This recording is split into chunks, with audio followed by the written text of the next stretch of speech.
Hello everyone, it's me, Aaron, Professor Thorgy, your guide to all things geeky, and welcome to another episode of Comic Class, the show every single week on this channel where we just geek out about comic books, and after an entire year of waiting, the time has finally come.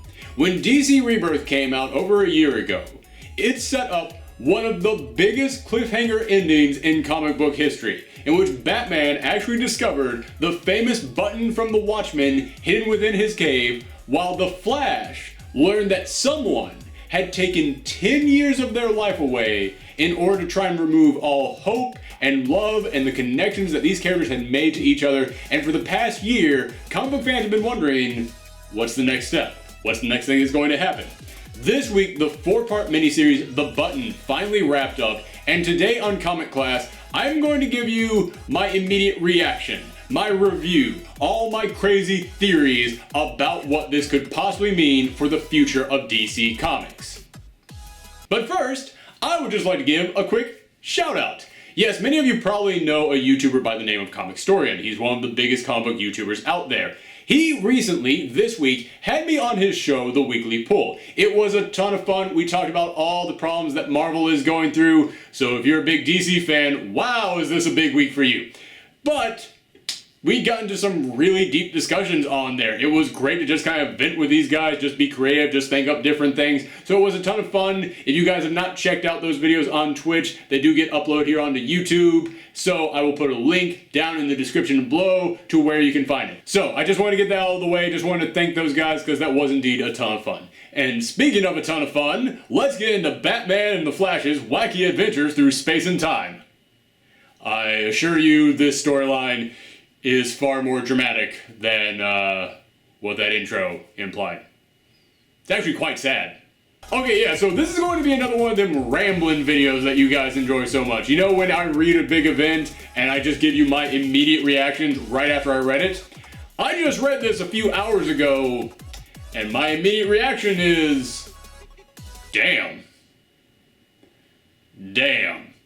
I'm going to go through each part of this storyline with you guys leading up to the issue that came out today. So I will get into the big crazy thing that happens in this issue later, but I have to start with Batman issue number 21. Issue number 21, where he puts down the button right next to the Psycho Pirate's mask and causes some little jolt, and that then awakened the memories of Reverse Flash, who then comes to Batman seeking revenge for what his dad in an alternate timeline did to him. Comics are weird, you guys. So anyway, Reverse Flash comes into the Batcave and just starts beating the crap out of Batman. And I gotta say, I have really been digging Tom King's run on Batman. This one issue was probably my favorite, and it summed up so many of the things I have actually been enjoying about Tom King's run on Batman. And I'll tell you what I mean by that. First thing, I know a lot of people came in here and said, well, this was the best issue because Jeff Johns came in and planned everything out.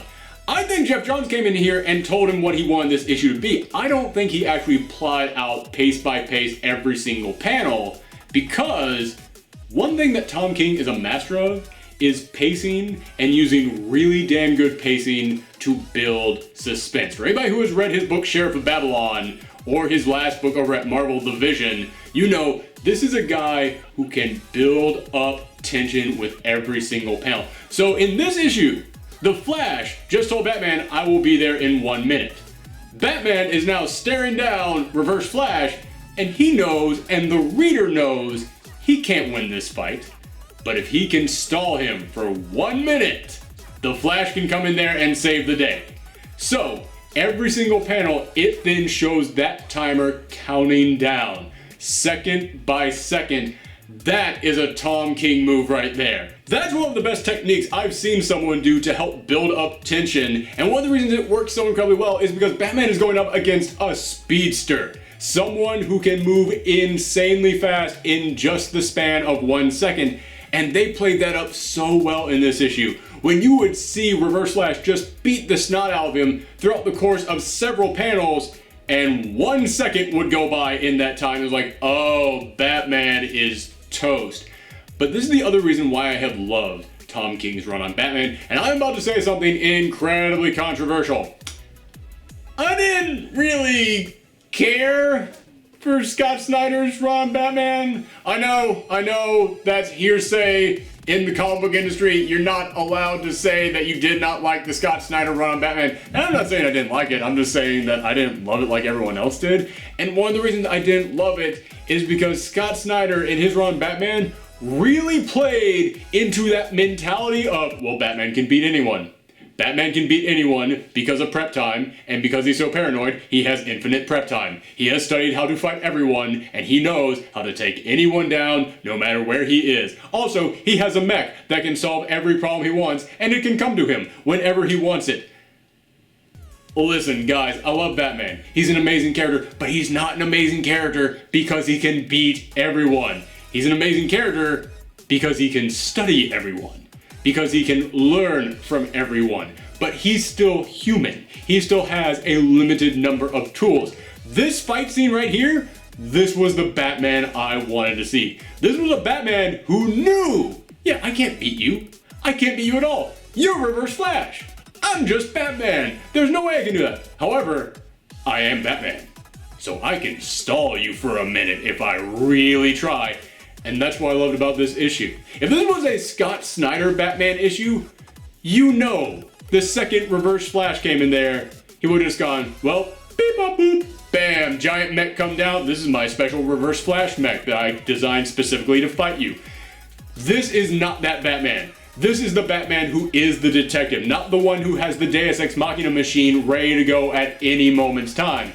This is not the Batman who has the tool to take down anyone in the world. This is a Batman who, even when he is attacked in his home base, surrounded by every weapon he could possibly need, he still has to think on his feet how to take out this guy, and that's what I love. We do not see him pull out some giant Deus Ex Machina machine, a giant mech doesn't come down to help him out. No, Batman gets a couple punches in on Reverse Flash just by using the old noodle. Just by going, alright, Reverse Flash can't be touched because he's vibrating, he's intangible at all moments. But he has to be staying on something. If he's constantly vibrating, he would just fall right through the floor. He's not doing that. That means his feet have to be solid.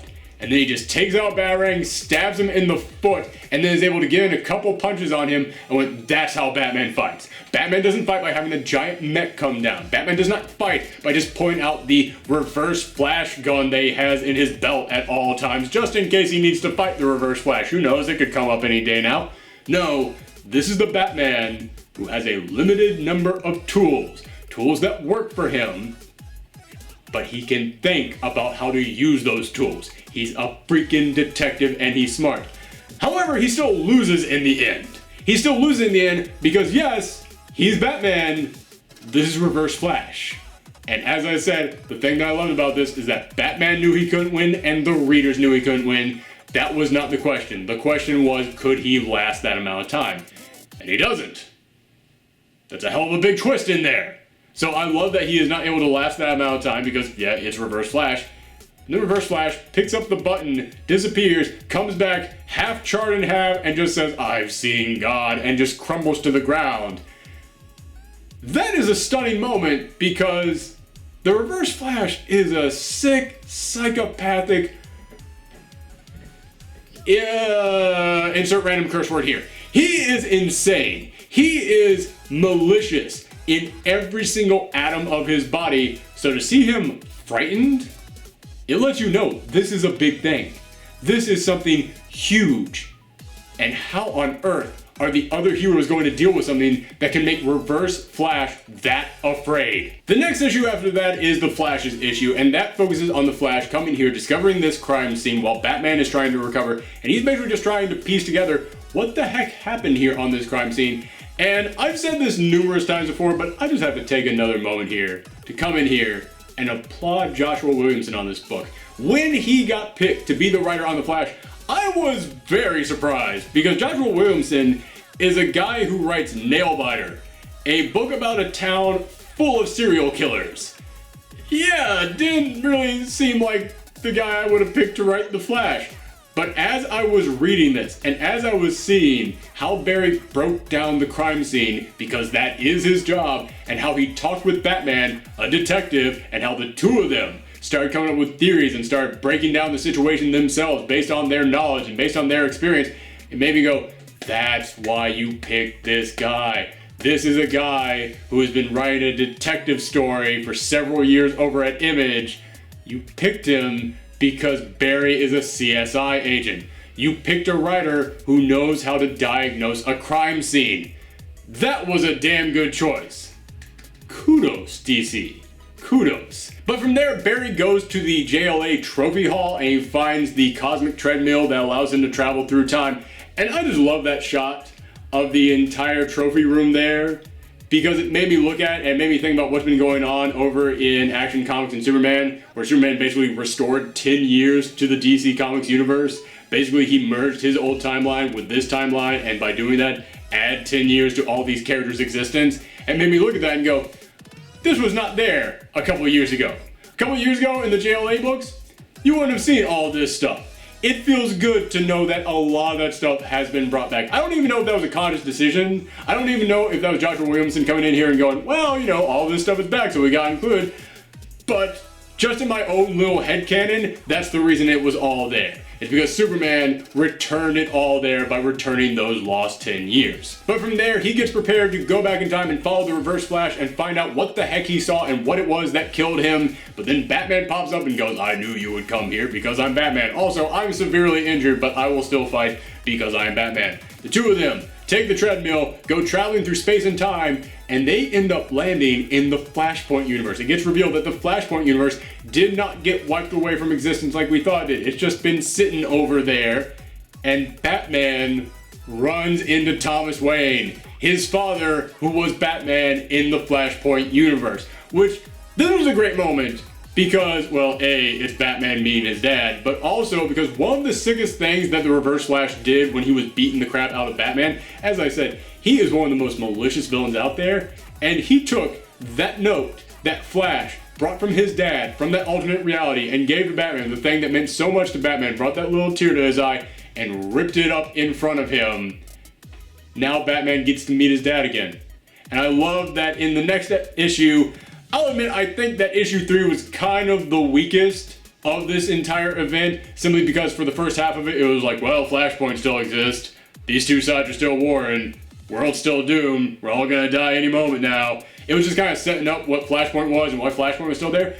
But when it gets to the meat of it, when it actually gets to that point where Batman is interacting with his dad, that was solid. That was great. The moment in which you see Thomas Wayne pull out the gun and Batman knocks it out of his hand, I was like, that says so much about Batman's character and about what he must be feeling at this moment, what must be going through his head. A, his dad is now alive. B, his dad is using a weapon that he promised to never ever use in his life. It's gotta be a complicated situation for Batman at the moment. But I love that touching moment they had in which Batman said, I always wanted to meet you just so I could tell you, you're a grandfather. I have a son, you have a grandchild. I was like, that's an emotional moment. But then they knocked the emotional moments out of the park, because the next exchange between the two of them, they have to get back on the treadmill. The entire Flashpoint universe is about to be wiped from existence, and Thomas Wayne just turns to him and says, stop being Batman. You don't have to do this for us. Live a happy life. You have carried this burden for far too long. That was one of the best moments of this entire crossover, a crossover full of best moments. Because that moment will probably mess with Batman's head more than anything that the Joker or the Riddler or Catwoman or any of these other characters could possibly do to him. That's going to mess with him so much because, yes, Batman can come out here and say, listen, I got over my parents' death a long time ago. I now do this because someone has to. Someone has to protect Gotham. But we all know, back in the back of his mind, deep, deep down there, there's going to be that voice going, yeah, but I'm kind of still doing this for my parents. I still kind of just want to rescue my parents in a way. So having his actual dad come in here and go, being Batman is a curse. I should know. I've been Batman in my universe. Don't do this. I do not want to see my son have to go through this. Which, yeah, is the thing that his dad would say to him. That is the perfect thing for his dad to say to him. And yeah, that is going to weigh on Batman. That is going to be something that he will have to contemplate and have to live with more than anything that has ever happened in his time as Batman. So that's one of those things that the repercussions of that are going to span out over the course of several issues. That's going to be something that probably leads all the way up to the next big giant step in this DC Watchmen crossover. Because as I said, not only on some level will Batman always be doing this for his parents, so to have his actual dad, a dad who has lived through the life of Batman and knows what it's like, coming in here and telling him stop being Batman, not only is that going to mess with him, but it's going to also mess with him because when his dad, someone who has been Batman, tells him this is the burden of being Batman, don't put that on yourself, Batman's gonna have to stop and think. It's like, oh shoot, it is really a burden. Like, I've had people tell me that before. I've had a couple Robins get mad at me because of that. But it means something completely different coming from someone who is Batman and is my dad. And that of course brings us to Flash issue number 22, the issue that came out today, in which it starts off with Barry Allen and Batman running on the treadmill, chasing down the Reverse Flash, who's going there to confront the thing that we all know is going to end up killing him. And again, I just have to applaud Joshua Williamson for really capturing how messed up and deranged the Reverse Flash is. Because Reverse Flash is a guy who can travel through time, and when he travels through time, he actually does make everything canon. He doesn't go back in time and create weird paradoxes. He goes back in time and actually alters reality. And he is threatening Barry by saying, as soon as I am done here fighting this thing, I'm gonna run back to right after I kill your mom, and I'm going to come in there as a family friend, as a social worker, and I'm going to raise you as a child, and I'm going to turn you down the dark path. I'm going to make you my ward. I'm going to make you my sidekick. I'm going to make you my apprentice. I'm going to make you the next Reverse Flash. If I couldn't stop you from becoming Flash by killing your mom, I'm going to go back and make sure that you turn out just as bad as I did. I'm like, that is how messed up a serial killer with time travel powers is. Again, applause Joshua Williamson. But he goes off, they can't stop him, he faces off against the giant blue hand, and that does destroy him, which, seeing him actually come face to face with that, and just seeing all that cockiness and all that evil just fade away and be replaced by instant fear, again, that really shows how much of a threat Dr. Manhattan is. Which, someone actually contacted me on Twitter and said, do you think it's really Dr. Manhattan, or do you think that that's just kind of a red herring because it's so obvious? I, oddly enough, was having the exact thought earlier today, right before I read this. I was like, man, they really are not even trying to hide that it is Dr. Manhattan. Maybe this is all just a tease. Maybe it's going to turn out that's Ozymandias with these Dr. Manhattan powers or something like that. No, at the end of this, I'm like, it's Dr. Manhattan. I'm 1000% positive it is Dr. Manhattan at this point, but that's aside the point. The big thing about this issue isn't that Reverse Flash goes and dies. We all knew that was going to happen. The big thing that happens is that he keeps hearing this whisper saying, just call my name, just call me out. And Barry is saying, listen, there's just echoes of alternate realities. We need to ignore that. But Batman is the one who's going, no, I think that's a thing. We have to listen to that. The treadmill starts crumbling down. They're about to be trapped in between time and reality. And then he calls out the name Jay. Jay Garrick shows up, grabs the two of them, rushes them back to their dimension, and saves them. And I was like, this is it. They brought Wally back in Rebirth. So in this one, the next step in Rebirth, they're gonna bring Jay Garrick back. He starts talking to him, and just like with Wally, Barry does not recognize him. He does not know who he is. And then at the last second, he's like, bam. Reaches out, grabs him, just the way they did with Wally. I'm like, oh, turn that page. We're gonna see Jay Garrick back here in this universe. You turn the page, he screams out and vanishes in a burst of blue light. Wasn't expecting that.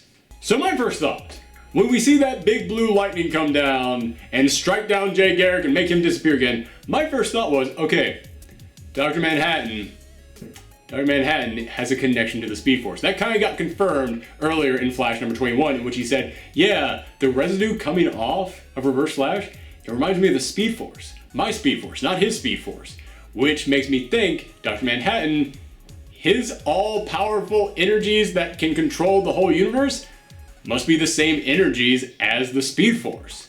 So it made me think, okay, If I get another speedster out there, someone with a connection to the Speed Force, that is going to be a threat to me. Plus, he has also been watching. He knows all the stuff that has happened. He knows my big master plan. I can't let him escape. I'm going to strike him down right now. So I really thought Dr. Manhattan came in here, used his evil Speed Force powers, and just struck down Jay Garrick right there. But as the issue is ending, Barry says something. He says, maybe he isn't gone.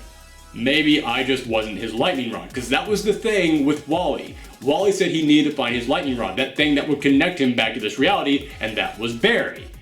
So, maybe it wasn't Dr. Manhattan striking him down, maybe it's that, almost called him Wally, maybe it's that Barry was not the one meant to bring Jay back.